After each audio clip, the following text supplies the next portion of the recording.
Les vraies voix Sud Radio, c'est le Top Clic.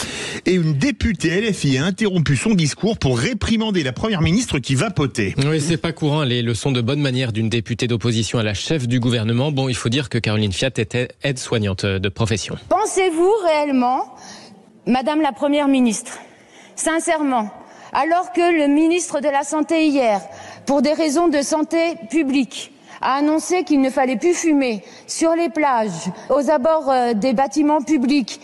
Sincèrement, ici, nous écrivons la loi. On n'est pas au-dessus des lois.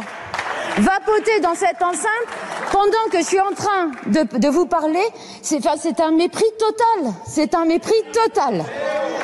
Et pour rappel, c'est pas bon pour la santé. Vidéo repartagée par Caroline Fiat elle-même. Obligée de m'interrompre dans mon discours pour demander à Elisabeth Borne d'arrêter de vapoter dans l'hémicycle Saint-Dintel. Alors c'est pas nouveau, hein. Ça fait des années que régulièrement des députés d'opposition reprochent cette pratique à Elisabeth Borne, y compris d'ailleurs à l'époque où elle était ministre du Travail. Et bon, après vous me direz, elle n'était pas à la santé. Non mais c'est bien, moi je trouve que, écoutez, il n'y a rien à redire à Caroline Fiat, qui est quand même une députée qui se tient dans la France Insoumise. Elle fait partie des gens quand même qui ont une vraie...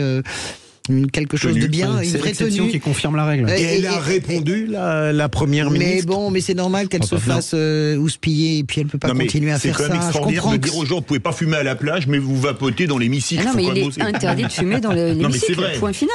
Qui que vous soyez, en fait. Je suis d'accord, mais parce qu'elle a un stress quand elle est au cabinet de Ségolène. Voilà, son bureau c'était un cendrier géant et j'ai rien à dire parce que je suis exactement la même. Donc voilà, mais je comprends très bien que pour gérer son stress, mais il faut qu'elle arrête tout simplement parce que elle se décrédibilise. C'est ce que je fais moi pour tenir 2 heures sans fumer. Alors imaginez.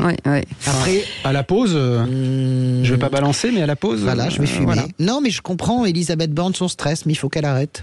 Allez, parmi les sujets les plus commentés ce soir, la libération d'une otage française du Hamas. Avec des internautes qui repartagent la joie de sa famille, sa mère en pleurs au téléphone en apprenant la nouvelle.